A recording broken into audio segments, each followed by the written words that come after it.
आज सीखेंगे रोमियो 12 अध्याय 4 आयत। जिसके पास बाइबल हैं वह अपने पड़ोसी की सहायता कीजिए और जिनके पास नहीं है वह अपने पड़ोसी से सहायता मांगिए। Today we are going to learn about unity. आमेन। आज हम यूनिटी के बारे में, एकता के बारे में सीखेंगे। एकता क्यों महत्वपूर्ण है। आमेन। Why unity is important. आमेन। 12 अध्याय 4 आयत यहाँ पर लिखा है, क्योंकि जैसे हमारी एक देह में बहुत से अंग हैं और सब अंगों का एक ही सा काम नहीं, वैसा ही हम जो बहुत हैं मसीह में एक देह होकर आपस में एक दूसरे के अंग हैं। आमेन। जब परमेश्वर कलीसिया बनाता है तो वह कलीसिया को मसीह में बनाता है। आमेन। जब परमेश्वर अपनी कलीसिया को बनाता है तो वह मसीह में अपनी कलीसिया को बनाता है। आमेन। वह कभी भी मसीह के बाहर कलीसिया नहीं बनाता, उसकी कलीसिया मसीह में है। आमेन। और जब परमेश्वर कलीसिया को देखता है तो वह मसीह में ही देखता है। आमेन। तो जब हम बाइबल में कलीसिया को देखते हैं तो बाइबल हमें एक पिक्चर दिखाती है एक शरीर की। आमेन। जिसके शरीर के अंग हम सब हैं और जो सिर है वह मसीह है। आमेन। ये एक यूनिटी को दिखाती है कि हमारी जो यूनिटी मसीह के साथ है और हमारी जो यूनिटी एक दूसरे के साथ है। आमेन। और ये इतनी महत्वपूर्ण है कि परमेश्वर ने आपको मसीह की देह में रखा है कलीसिया को बनाने के लिए। आमेन। आप मसीह की देह से बाहर अपनी कलीसिया स्थापित नहीं कर सकते। मेरी बात को समझिए। आप मसीह की देह के बाहर चर्च में सर्व नहीं कर सकते।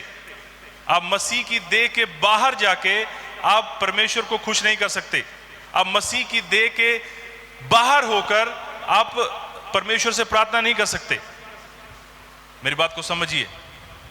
आप जो कुछ करते हैं वह मसीह में ही करते हैं और जो कुछ प्राप्त करते हैं वो भी मसीह में ही प्राप्त करते हैं। आमेन। आपको मसीह से बाहर कुछ नहीं मिल सकता, क्योंकि जो कुछ है वो सब परमेश्वर ने मसीह में ही रखा है। आमेन।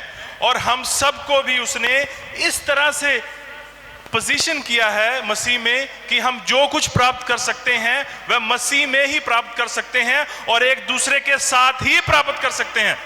मेरी बात को समझिए। मैंने ये नहीं कहा कि आप जो कुछ भी प्राप्त कर सकते हैं मसीह में ही प्राप्त कर सकते हैं और मैं यहां रुक गया। मैंने कहा आप जो कुछ प्राप्त कर सकते हैं वह सिर्फ मसीह में ही कर सकते हैं और एक दूसरे के साथ ही कर सकते हैं। आमेन। Because church is about unity. आप इंडिविजुअली परमेश्वर की सेवा नहीं कर सकते। हम सब एक देह होकर परमेश्वर की सेवा करते हैं। हम सब एक देह होकर उसके किंगडम को बनाते हैं। आमेन। हम सब एक देह होकर एक मन, एक इच्छा, एक डिजायर के साथ परमेश्वर के राज्य में करते हैं काम। आमेन। लेकिन समस्या तब आती है जब हम कुछ और चाह रहे होते हैं, हमारा साथ वाला कुछ और चाह रहा होता है, परमेश्वर कुछ और चाह रहा होता है, पास्टर जी कुछ और चाह रहे होते हैं और हमें कुछ पता ही नहीं होता। आमेन।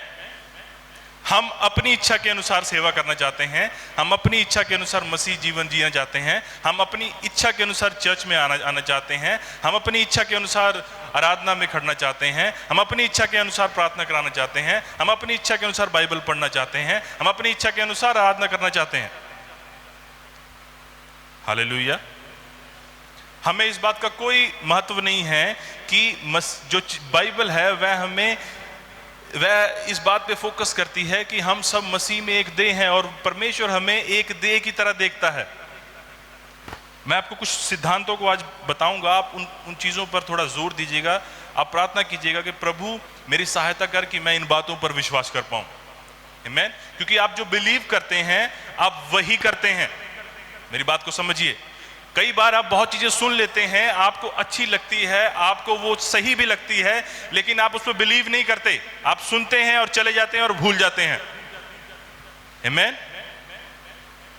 लेकिन वचन कहता है जब तुम वचन को सुनते हो और उसे समझते हो तब शैतान चोरी नहीं कर पाता। लेकिन अगर आपने यहां सुना और आपने प्रार्थना कर ली कि प्रभु शैतान चोरी ना करे, तो उसका कोई फायदा नहीं है। आपको समझना होगा। आमीन, हालेलुया।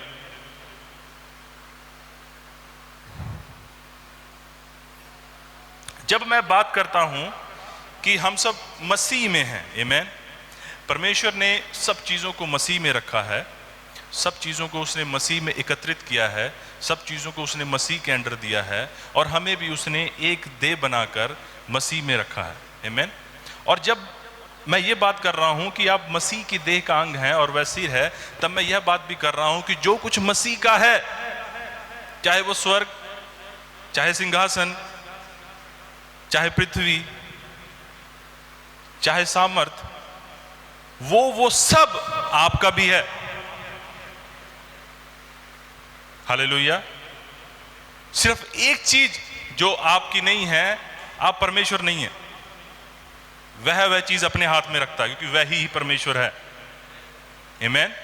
आप परम प्रधान नहीं है, आप मसीह में एक तो है मसीह के साथ, लेकिन आप परम प्रधान नहीं है, आप ऑल नोइंग नहीं है, आप ऑल पावरफुल नहीं है, लेकिन आप मसीह के साथ एक हैं, और वो बहुत सारी चीजें आपके साथ शेयर करता है। आमीन। मसीह में जो कुछ भी उसका है वह आपका भी है। मेरी बात को समझिए, मैं धीरज के साथ जोर देके बोल रहा हूं, मसीह में जो कुछ भी है वह आपका भी है।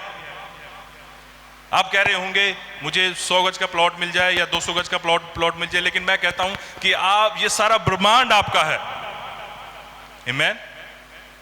मैं कहता हूं कि आप कहते हैं कि मुझे ये मिल जाए वो मिल जाए, लेकिन आपकी तृप्ति इस बात में खत्म हो जानी चाहिए कि मसीह में ये पूरा ब्रह्मांड मेरा है।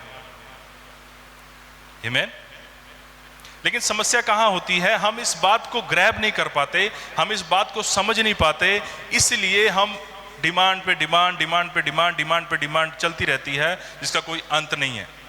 जब हम प्रेरितों के काम पढ़ते हैं तो वहां पर लिखा है कि विश्वासी क्या करते थे, विश्वासी अपनी अपनी जमीनें, चीजें बेच बेच कर कहां ला रहे थे, वो आके चेलों के सामने रख रहे थे सारा कुछ, और उन्होंने सब कुछ कर दिया दान। मैं ये विश्वास मानता हूं कि उन्होंने इस चीज को जान लिया था, उन्होंने इस चीज को समझ लिया था कि मसीह में जो कुछ है वो सब मेरा ही तो है। आमीन। ये पृथ्वी पे जो 2 गज की लैंड मेरे पास है वो मेरी ही तो है। आमीन। वो हम सब की ही तो है। जब आप किस चीज को होल्ड करते हैं तो आप इसलिए नहीं होल्ड करते कि वो आपकी प्राइवेट प्रॉपर्टी हो गई है।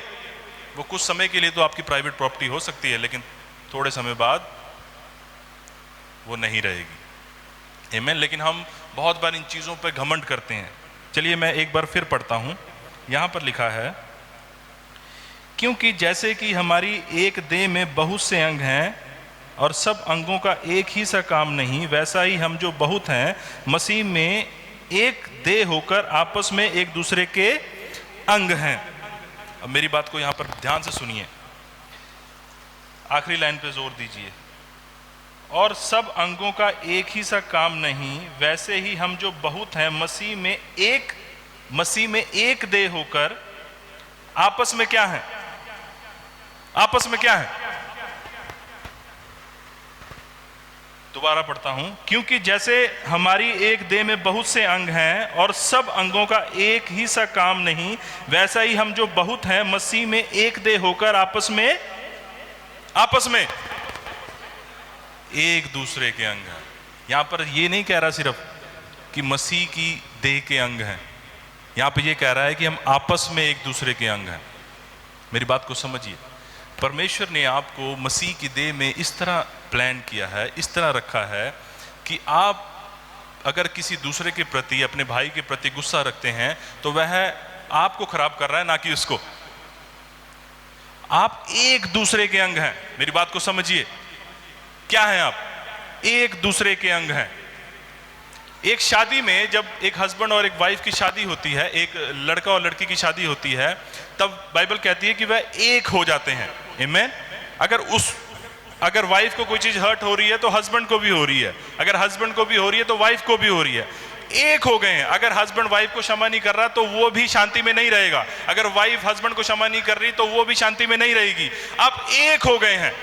परमेश्वर इस बात पे जोर दे रहा है कि आप मसीह की देह में एक दूसरे के अंग हैं। आमीन। और जब आप एक दूसरे के अंग हैं तब आप एक दूसरे के बिना वर्क नहीं कर सकते। Hallelujah, hallelujah. अगर आपके साथ वो व्यक्ति बैठा है जिससे आप बेइंतहा नफरत करते हैं, उससे आप ही को पीड़ा हो रही है। मेरी बात को समझिए। परमेश्वर ने चर्च को ऐसे डिजाइन किया है कि हम सब मिलकर किंगडम का कार्य करते हैं। जब हम सब एक होते हैं तब राज्य बढ़ता है, जब हम सब एक होते हैं तब प्रेम बढ़ता है, जब हम सब एक होते हैं तब चर्च की एडिफिकेशन होती है। लेकिन जब हम अलग अलग होते हैं तब हम आपस में अपने आप को ही डैमेज कर रहे हैं, ना कि बाहर को। मेरी बात को समझिए। मेरे साथ खोलिए पहला कुरिन्थियों 11 अध्याय, पहला कुरिन्थियों 11 अध्याय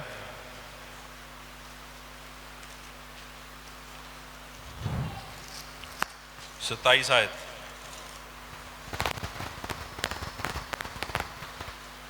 यह आयत हमने बहुत बार पढ़ी है और हम कई बार इसको गलत इंटरप्रेट कर देते हैं। यहां पर लिखा है, इसलिए जो कोई अनुचित रीति से प्रभु की रोटी खाए या उसके कटोरे में से पिए वह प्रभु की देह और लहू का अपराधी ठहरेगा। अनुचित रीति से। इसलिए मनुष्य अपने आप को जांच ले और इस रीति से इस रोटी में से खाए और इस कटोरे में से पिए, क्योंकि जो खाते पीते समय प्रभु की देह को ना पहचाने वह इस खाने और पीने से अपने ऊपर दंड लाता है। इसी कारण तुम में से बहुत से, किस कारण? इसी कारण तुम में से बहुत से निर्बल और रोगी और बहुत से सो भी गए। यदि हम अपने आप को जांचते तो दंड ना पाते। बहुत बार विश्वासी इसको ऐसे इंटरप्रेट करते हैं कि मैं तो ज़्यादा बाइबल भी नहीं पढ़ता, मेरे जीवन में ये पाप है, मेरे जीवन में ये है, मैं तो इतनी प्रार्थना भी नहीं करता। और वो सोचते हैं कि शायद जब प्रभु भोज लेना है तो बहुत पवित्रता के साथ एक हफ्ता पूरा पवित्रता के में जीवन बिताने के बाद उस महीने के पहले संडे मैं पूरी पवित्रता के साथ बिल्कुल शुद्ध मन के साथ जाऊंगा और जब मैं वो लूँगा तब मैं ये आयत पूरी कर दूंगा। ऐसा नहीं है। आपका जो शरीर है उसमें 24/7 24 घंटे आपके शरीर में कुछ ना कुछ कमी है। मेरी बात को समझिए। आप सिद्ध नहीं हो गए, आपके शरीर में अभी भी गलतियां हैं, आप अभी भी गलतियां कर देते हैं। मैं आपको ऐसी ऐसी चीजें एक्सट्रीम में ले जाके बता दूंगा कि आप सोचेंगे मैं तो पापी ही हूं, क्योंकि हमारा शरीर अभी परफेक्ट नहीं है। हम गलतियां कर देते हैं, हम दूसरे के बारे में बुरा सोच लेते हैं, हम गुस्सा हो जाते हैं, हम कुछ ना कुछ ले लेते हैं जो कि पाप की कैटेगरी ही है। बाइबल तो इतना कहती है जो कुछ विश्वास से नहीं वह पाप है। अब इसके विषय में क्या कहेंगे? अगर इसके विषय में मैं प्रचार करूं तो आप कहेंगे सब कुछ ही पाप है। फिर तो यहां पर जो बाइबल बात कर रही है, बाइबल यहां पर जो बात कर रही है कि क्योंकि जो खाते पीते समय प्रभु की देह को ना पहचाने। कौन है प्रभु की देह? कौन है? कौन है? कौन है? हम हैं प्रभु की देह। जो खाते पीते समय प्रभु की देह को ना पहचाने वह इस खाने पीने से अपने ऊपर दंड लाता है। अब मेरी बात को समझिए। आप अपने भाई से गुस्सा हैं, वह प्रभु की देह है और आप भी प्रभु की देह हैं, और आप गुस्सा हैं उसी की देह, अपनी देह के प्रति ही आप गुस्सा हैं। आप क्रोध से भरे हुए हैं, आप पीड़ा से भरे हुए हैं, आप ईर्ष्या से भरे हुए हैं, आप गुस्से से भरे हुए हैं, आप ना माफी से भरे हुए हैं अपनी देह के प्रति ही। उससे क्या आएगा आपके शरीर पर? अगर आप क्रोध से भरे रहेंगे तो आपके शरीर पर क्या आएगा? न्यूट्रिशन, हेल्थ, सख्त हड्डियां कैल्शियम से भरी हुई नहीं। मेरी बात को समझिए। यहां पर मसीह की देह की बात हो रही है। आप यहां पर प्रभु का सपर ले रहे हैं, लॉर्ड सपर ले रहे हैं, आप उसकी देह और उसके लहू में भागी हो रहे हैं और स्टिल आप अपने भाई के प्रति अभी भी गुस्सा हैं, आप अपनी बहन के प्रति अभी भी गुस्सा हैं, अभी भी एक दूसरे के प्रति क्रोध है, अभी भी आप एक यूनिटी में नहीं है, अभी भी आप मसीह की देह को पहचान नहीं पा रहे, आप उसके भागी हो रहे हैं और भागी होकर आप उसी की देह के प्रति गुस्सा हैं।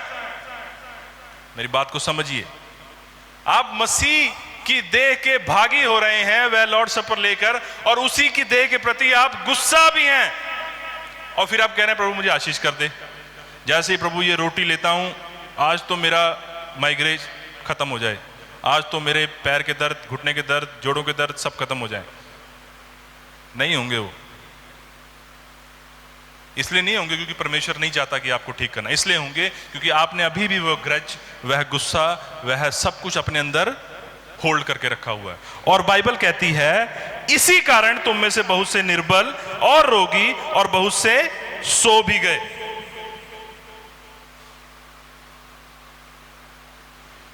हालेलुया। जब आप मसीह में एक देह है, ये बहुत डीप सरमन है, मैं आपको थोड़ा थोड़ा ऊपर से बता रहा हूं।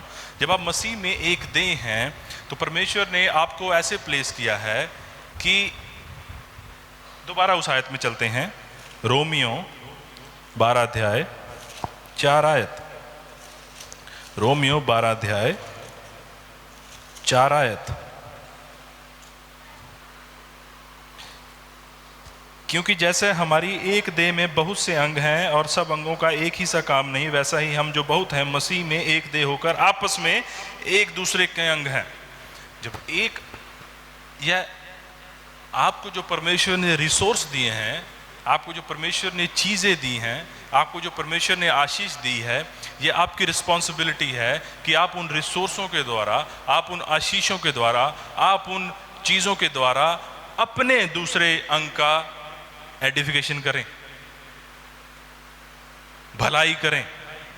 क्योंकि जब आप अपने साथी की भलाई करेंगे तो असल में हम पूरी देह की भलाई कर रहे हैं, और जब पूरी देह आपस में एक दूसरे के साथ कोहेंस होकर एक दूसरे की भलाई कर रही है तो आप देखेंगे मसीह की देह बढ़ती है। आमीन।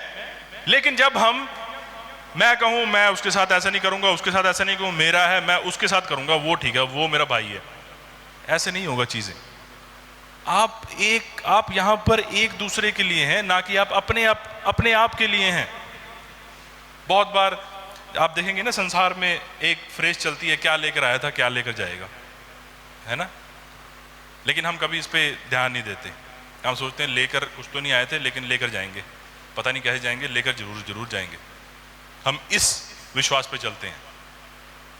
लेकिन बाइबल कहती है कि आपके पास जो कुछ भी है, आपके पास प्रेम है, आशा है, भलाई है, अच्छे शब्द हैं, पैसा है, गाड़ी है, कुछ भी हो सकता है आपके पास, आपने उससे मसीह में एक दूसरे की भलाई करनी है।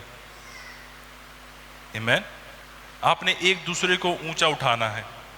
हो सकता है आपके भाई का आपके मन में गुस्सा हो, लेकिन आपने उससे परे जाकर अपने अंग को अपने साथ रिकॉन्साइल करना है, दोबारा अपने साथ उसको जोड़ना है।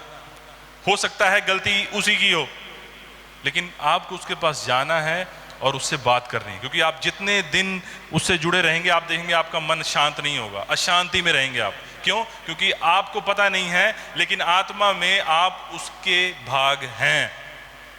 आपको पता नहीं है। मैं दूसरे को नहीं कहूंगा, क्योंकि दूसरे कहूंगा तो किसको कहूंगा? आप कहेंगे उसको बोलो, उसको किसको बोलूं? मैं आप ही को बोल सकता हूं, मैं अपने आप को ही बोल सकता हूं। हो सकता है आपकी गलती ना हो सकता है आपकी गलती हो सकता है कि आप अपने आप को ज्यादा सुपीरियर समझते हो, लेकिन आप वहां पर हैं ताकि आप अपने से जो नीचे हैं आप उसको ऊपर उठाएं। आमीन। मसीह की देह में कोई ऊपर नीचे आगे पीछे नहीं है, हम सब एक हैं। और जब हम सब एक होकर अपने कर्तव्य को निभाते हैं, हम सब एक होकर अपनी उन चीज़ों को जो हमारे पास है एक दूसरे के साथ बांटते हैं, तो आप देखेंगे प्रेम जो है वो मसीह की देह में फैलता है। आमीन। अगर कोई कहे मुझे चर्च की जरूरत नहीं है, मुझे लीडरशिप की जरूरत नहीं है, मुझे तो यहाँ नहीं जाना, मुझे तो वहाँ नहीं जाना, मुझे ऐसे मुझे वैसे, आप ऐसे कुछ नहीं कर पाएंगे। मैं ऐसे कुछ नहीं कर पाऊंगा। मैं कहूँ मैं जाके बस कर लूंगा अपने आप ही, पास्टर जी का कोई काम नहीं है, ऐसा नहीं होगा। परमेश्वर उस बात को आशीषित नहीं करेगा। चाहे मैं गलत हूं, चाहे मैं सही हूं, चाहे जो मर्जी है। हमें एक दूसरे के साथ प्रेम में रहना है। हमें इस बात को नहीं देखना है कि वह पहल कर रहा है कि नहीं, आपको पहल करनी है। आमीन। हमें इस बात का इंतजार नहीं करना कि वह करेगा या नहीं करेगा, करेगी या नहीं करेगी, आपको पहल करनी है। क्योंकि जितने दिन वो गैप रहेगा, उतने दिन आप देखेंगे आप पीड़ा में रहेंगे, और उस पीड़ा की वजह से मसीह की देह सफर कर रही होगी। आमीन। हम सब बुलाए गए हैं ताकि हम एक देह होकर, एक मनसा से, एक ही इच्छा के द्वारा, एक ही पर्पस के लिए कार्य करें। हम सब अलग अलग पर्पस के लिए नहीं है कि आप अलग कार्य करने के लिए हैं, मैं अलग कार्य करने के लिए हूं, वो अलग कार्य करने के लिए नहीं।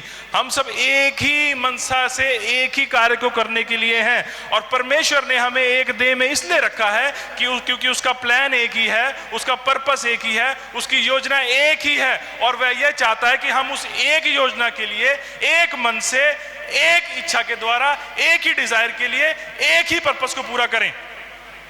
आमीन। हम अलग अलग होकर 100 पर्पस नहीं है, एक ही पर्पस है। और परमेश्वर ने हमें एक देह में इसलिए रखा है क्योंकि ताकि हम अपनी इच्छा के द्वारा उस एक पर्पस को समझें, और एक दूसरे को समझें, और एक दूसरे को साथ लेकर हम उस पर्पस को पूरा करें। आमीन। अगर आप सोचते हैं कि मैं सुपीरियर हूं और मैं अकेला ही कर लूंगा, आप नहीं कर पाएंगे, चाहे आप जितने मर्जी अभिषिक्त हैं। आमीन। आप दूसरी लात के बिना आप दौड़ नहीं सकते। हालेलुया। आप माने ना माने, लेकिन वो गरीब भाई आपका भाई है, इस बात को समझिए। आमीन। यह इंपॉर्टेंट रखता है। अगर कोई मसीह में गरीब है तो वो आपका भाई है, और जब वह उस पीड़ा में है, उस टेंशन में है, और अगर आपने उसकी सहायता नहीं की तो उससे परमेश्वर खुश नहीं होगा। और यीशु मसीह कहते हैं, जब मैं भूखा था तूने क्या किया, तू नहीं आया। जब मैं जेल में था नहीं आया। जब मैं नंगा था नहीं आया। आमीन। मुझे नहीं लगता इससे ज्यादा कुछ बोलने की जरूरत है। यस, जो सब्जेक्ट है, मैं बहुत सारे पॉइंट बना के आया था, कम से कम 10-12 पॉइंट बना के आया था। मैंने आधा ही, एक ही पॉइंट का आधा ही दिया है अभी, क्योंकि मुझे लगता है बहुत टाइम लगेगा। तो प्रभु आपको आशीष करे। हमने इन बातों पर ध्यान देना है। हमने इन बातों को, मैं आपके सामने रिक्वेस्ट करता हूं कि आप इन बातों के ऊपर ध्यान दीजिए। इन बातों को बिलीव कीजिए। पहले तो इन बातों को बिलीव कीजिए, क्योंकि अगर आप बिलीव नहीं करेंगे तो आप वो कर भी नहीं पाएंगे। हम जो बिलीव करते हैं हम वही करते हैं। आप समझिए मेरी बात को। कभी कभी क्या होता है, मैंने देखा है, हम किसी को मिलते हैं और उसको, वो कुछ गलत कर रहा होता है, और हमने उसको कुछ सही रास्ता बताया, लेकिन क्योंकि वो मान तो जाता हाँ ये सही है, लेकिन वो करता ही नहीं है। क्यों? क्योंकि वो गलत बात पे अभी बिलीव कर रहा होता है। वो फिर वही चीज दोहराता है। क्यों? क्योंकि वह अभी तक उसने सच को जान तो लिया है, जान लिया है, समझ लिया, लेकिन वो अभी भी बिलीव नहीं करता। आमीन। कभी कभी आप देखेंगे, आप अविश्वासी के पास जाएंगे, आप उसको कहेंगे कि ऐसा ऐसा मसीह में ऐसा ऐसा है, आप प्रार्थना करेंगे और वो चंगा भी हो जाएगा, लेकिन फिर भी जब आप कहेंगे बिलीव करने को, वो कहेगा हाँ सब बढ़िया है, सब सही है, मुझे शांति भी मिली है, मेरे तूने प्रार्थना की, मेरे मन में शांति है, एक अजीब सी शांति है मेरे मन में, लेकिन फिर भी वो बिलीव नहीं करेंगे। होता है ना ऐसा ही वचन में भी होता है। आपको वचन बताया जाता है, लेकिन आप घर जाते हैं और भूल जाते हैं। क्यों? क्योंकि हम बिलीव नहीं करते, हम उस बात को समझते ही नहीं है।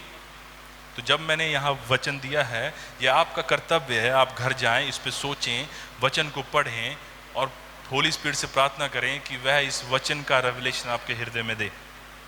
आमीन। कभी कभी चीजें बताने से नहीं आती, लेकिन पवित्र आत्मा के उस रेवलेशन से आती हैं, जो वह आपको इंडिविजुअली देगा। आमीन। तो चलिए मैं आपके लिए प्रार्थना करता हूं। अपनी आंखों को बंद करेंगे, सिरों को झुकाएंगे। पिता परमेश्वर, मैं धन्यवाद करता हूं लॉर्ड आपकी कलीसिया के लिए जो आपने मसीह में रखा। पिता, इन पर रिवील कीजिए अपने होली स्पिरिट के द्वारा कि मसीह में लॉर्ड आपने इनको किस पर्पस के लिए रखा है लॉर्ड। इन्हें रिवील कीजिए कि ये मसीह की देह को पहचान सकें। इन पर रिवील कीजिए कि मसीह की देह आपके लिए कितनी इंपॉर्टेंट है लॉर्ड।